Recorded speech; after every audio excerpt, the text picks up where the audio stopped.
یہ کہانی ہے طاقت، دولت، جرم اور خاموشی کی۔ یہ کہانی ہے اس جزیرے کی جسے دنیا لٹل سینٹ جیمز کے نام سے جانتی ہے، مگر تاریخ اسے جیفری ایپسٹین آئی لینڈ کے نام سے یاد رکھے گی۔ 72 ایکڑ پر پھیلا ہوا یہ جزیرہ بظاہر جنت جیسا دکھائی دیتا تھا۔ پرتعیش ریزورٹس، نجی ہوائی پٹی، لائبریری، سینما، ہر وہ آسائش جو ایک ارب پتی تصور کر سکتا ہے۔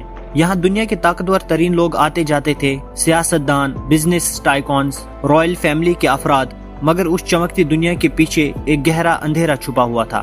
ایسا اندھیرا جہاں کم عمر معصوم لڑکیوں کی زندگیاں تباہ کی جا رہی تھی۔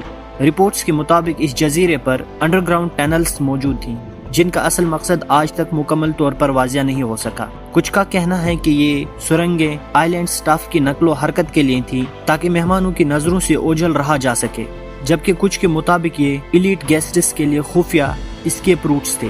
مگر سوال یہ ہے کہ اگر سب کچھ نارمل تھا تو اتنی رازداری کیوں؟ طاقتور مہمانوں کے لیے یہ جزیرہ ایک لگژری ویکیشن سپاٹ تھا، مگر ان بچیوں کے لیے ایک زندہ جہنم۔ کئی سالوں تک کوئی آواز نہ اٹھا سکا کیونکہ سامنے وہ نام تھے جن کے خلاف بولنا خود کو مٹانے کے برابر تھا۔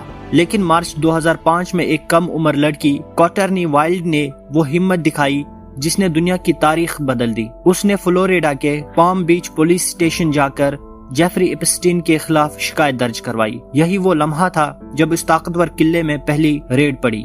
پولیس، FBI اور دیگر انویسٹیگیشن ایجنسیز نے جب تفتیش شروع کی تو ایسے شواہد سامنے آئے جنہوں نے سب کو ہلا کر رکھ دیا۔ طاقتور شخصیات کے نام، قابل اعتراض تصاویریں، پرائیویٹ جیٹس، لوگوز کے ریکارڈز، یہ سب عدالت میں پیش کیے گئے اور یہی دستاویزیں بعد میں ایپسٹین فائلز کہلائی۔ مگر سوال اب بھی باقی تھا کہ جیفری ایپسٹین آخر تھا کون؟ ایک عام سا میتھ ٹیچر اتنا طاقتور اور امیر کیسے بن گیا؟ اس کے تعلقات دنیا کے مشہور ترین لوگوں تک کیسے پہنچے؟ ایپسٹین نے 1970s میں ڈالٹن سکول سے شروعات کی، مگر اس کی اصل دنیا وال سٹریٹ تھی۔ اس نے وکٹوریا سیکرٹ کے مالک لیسلی ویکسنر جیسے ارب پتی کا اعتماد حاصل کیا اور ان کی دولت مینیج کرنے لگا۔ کروڑوں ڈالرز کمیشن، ہائی سوسائٹی میں رسائی اور پھر نیو یارک، فلوریڈا، میکسیکو اور پیرس میں شاندار جائیدادیں۔ بظاہر ایک خوابوں کی زندگی، مگر پردے کے پیچھے ایک خوفناک حقیقت۔ ایپسٹین اپنی دولت اور طاقت کے زور پر کم عمر لڑکیوں کو شکار بناتا تھا۔ کیریبین میں واقع اس کا نجی جزیرہ اس کی اصل سلطنت تھا، جہاں وہ اپنے پرائیویٹ جیٹ لولیٹا ایکسپریس کے ذریعے مہمان لاتا۔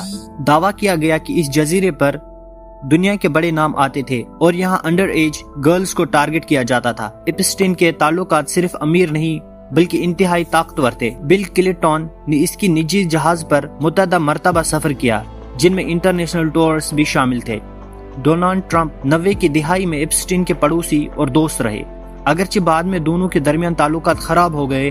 ٹرمپ کا دعویٰ تھا کہ وہ کبھی ایپسٹین آئی لینڈ نہیں گئے، مگر سب سے بڑا دھچکا برٹش رائل فیملی کو لگا جب پرنس اینڈریو پر 17 سالہ ورجینیا کے ساتھ زیادتی کا الزام سامنے آیا۔ وہ مشہور تصویر جس میں پرنس اینڈریو اور ورجینیا ایک ساتھ نظر آتے ہیں۔ اس اسکینڈل کے بعد پرنس اینڈریو کو رائل ڈیوٹی چھوڑنا پڑی، $1 ملین سیٹلمنٹ کرنا پڑا اور ان کا رائل ٹائٹل بھی چھین لیا گیا۔ ایپسٹین کے گھروں سے ملنے والی CDs اور فوٹوز نے اس خدشے کو جنم دیا کہ وہ ان طاقتور لوگوں کو بلیک میل کرتا تھا۔ اگرچہ آج تک کوئی باضابطہ کلائنٹ لسٹ سامنے نہیں آ سکی، مگر سوالات آج بھی زندہ ہیں۔ 2005 میں شروعات ہونے والا یہ کیس 2008 میں دنیا کے عدالتی نظام کے سب سے بڑے مذاق میں بدل گیا، جب ایپسٹین کو عمر قید کے بجائے ایک سیکرٹ ڈیل کے تحت صرف 18 ماہ کی سزا دی گئی۔ اس ڈیل میں وکٹمز کو اندھیرے میں رکھا گیا۔ ایپسٹین کو جیل میں بھی VIP ٹریٹمنٹ حاصل تھی، دن میں آفس ورک اور رات کو جیل میں سونا۔ صرف 13 ماہ بعد وہ آزاد ہو گیا۔ اس ڈیل نے نہ صرف ایپسٹین بلکہ اس کے طاقتور ساتھیوں کو بھی بچا لیا، مگر ایپسٹین کا غرور ہی اس کی سب سے بڑی کمزوری بنی۔ میڈیا نے اس خفیہ معاہدے کو بے نقاب کیا اور ایک بار پھر وکٹمز کو آواز ملی۔ کورٹنی وائلڈ کے بعد کئی اور لڑکیاں سامنے آئی۔ 2009 میں ورجینیا نے سول لا سوٹ فائل کیا، جس میں اس نے دعویٰ کیا کہ ایپسٹین اور میکسویل نے اس سے طاقتور لوگوں کے ساتھ غلط کام کرنے پر مجبور کیا۔ گسلینی میکسویل، جو ایپسٹین کی قریبی ساتھی اور گرل فرینڈ تھی، اس پورے ٹریفکنگ نیٹ ورک کا اہم کردار سمجھی جاتی ہیں۔ اس کا کام سکولز کے باہر سے کم عمر لڑکیوں کو جاب آفرز اور پیسوں کا لالچ دے کر پھنسانا تھا۔ برسوں تک یہ کہانی دبائی جاتی رہی، مگر 2018 میں جرنلسٹ جولی کے براؤن کی تحقیق نے امریکہ میں آگ لگا دی۔